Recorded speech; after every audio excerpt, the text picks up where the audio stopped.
which then moves us to the second, this part here. I'm going to hand this one to Pat because this is the performance side, which is Pat's specialty. This is my favorite bit. We've got to extend the experience. And what we're really talking about is actually getting on the phone and talking to people. And I kind of visualize it like this, where most, really good information marketers, email marketers, online marketers, whatever they're doing, we're running this big promotion and we've got a whole bunch of people putting their hand up going, yep, that's me. I'm really interested in that. I'd love to buy that. Or I'm that person that you're looking for. I'm that stressed out parent of teenagers, or I'm that, woman who's concerned about my face and, the gut stuff. And that's me. Then like 1% of them, like between 0.1% and 1% of them are going to click here and buy now. Fantastic.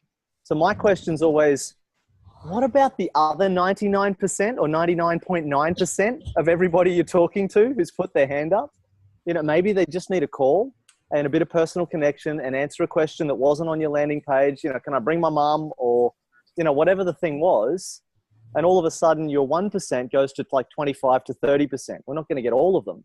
So I use that like as a visual image. This extend the experience is like, imagine we've just done our campaign and we've got some money from it, and there's still a whole big pile of money on the table. So we can either walk off and leave it there, or we can come over with a wheelbarrow and just scoop it all in, right? So that's what this bit's about. And this is what I said before, so few people really do this, and even fewer do it well. So this is what makes our campaigns. And of course, the other thing to keep in mind is the guy who's good with a hammer tends to think everything is a nail. So for me, it's the solution to everything, right? Is get on the phone and call them and make some sales and make some money.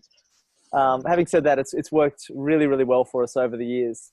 So, and there's a whole bunch of things that we can do around this, which is like last chance emails. So they've had the offer and then, hey, this is your last chance. We're closing on this date and whatever. We can actually call them. There's appointment settings like appointment core that you've all had an experience with using, which is working really well for us. It also gives you the opportunity to option your offer. So if the exact deal that you presented wasn't exactly what somebody could accommodate or could do, we've got some options. So we can negotiate, we can work out a payment plan, we can, add in some extra value for them, or take some things away that weren't appropriate for them, or, whatever we need to do to really complete on that sale, on each individual sale.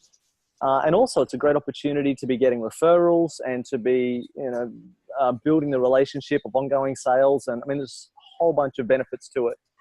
So I'd say really put some thought around what you're going to be doing there and who's going to be doing it. So what your strategy is or what your plan is. Are you going to be getting on the phone to them? Is it going to be a Facebook thing, email, more emails? How are you going to do all that, and who's going to do all those things as well? You probably sense my energy around this one. It's a little bit, I love this stuff. What if you hate the phone and you don't want to bug people and you don't want to, what about that? Who's ever had a call and it goes like this? You've just sat down for dinner, right? And the phone rings, you go and answer it. And it's like, hi, I'm Boring from Boringsville, and I'm here to bore you for as long as possible. And your job is to get me off the phone so I can go and bore someone else. It's like, it's awful, right? And the only one worse from Boringsville, of course, is Annoying from Annoyings Corp. Have you heard him? He's like this machine gun at you on the phone. And you're going, I'm going to have to, like a woman said to me today, last week when I was talking about this, she said, they turn me into someone I don't like to be, because the only way to get them off the phone is to be rude. And you've got to because then they ask a question, they don't even wait to hear the answer. They're just on to the next line of their script. And you think, for us as, receiving that, it's awful, but it can't be fun for them delivering that either. Like it can't be, fulfilling their purpose. And it's just a horrible experience. Yeah. So I'm with you, Joe. We don't do that. We don't recommend that. And Seth Godin, if you follow his blogs and his stuff, he talks about permission marketing. And one of the things he talks about there is that if the person you're talking to would have missed you if you didn't show up, then you have permission. So what he's saying is, if they wouldn't miss you, you don't have permission to be contacting. He's talking to the spammers, right? And I think it's equally applicable to the telemarketers, if not more so. So we've got, on the one hand, we've got this idea of cold calling people and annoying them at dinner time and just having that terrible experience. On the other hand, which is what we're talking about, Joe, which is something entirely different, You've got a bunch of stressed out parents who've put their hand up and said, oh my God, I am that parent that you're talking about. My child is that devil child that you're talking about. And I'm having that experience. And I would love to talk with you about this. I'd love to engage with you. I'd love to connect with you. I'd love to do more. I'd love to find out more about this. I'm over here. Can you help me, please? Please have this conversation with me. And when they get a call from you, it's like, oh my God, you care for me. You called me. You know that, and you can have a real conversation. It's totally natural. There's no, we do have a script or a process to the conversation for sure. But Except that you're trying to sell something to them. Yeah, you're trying to sell something to them, and that's really off-putting for them. Well, it depends on your intention. And we'll talk about transformational sales. And my whole idea of transformational sales is absolutely getting them to make a decision.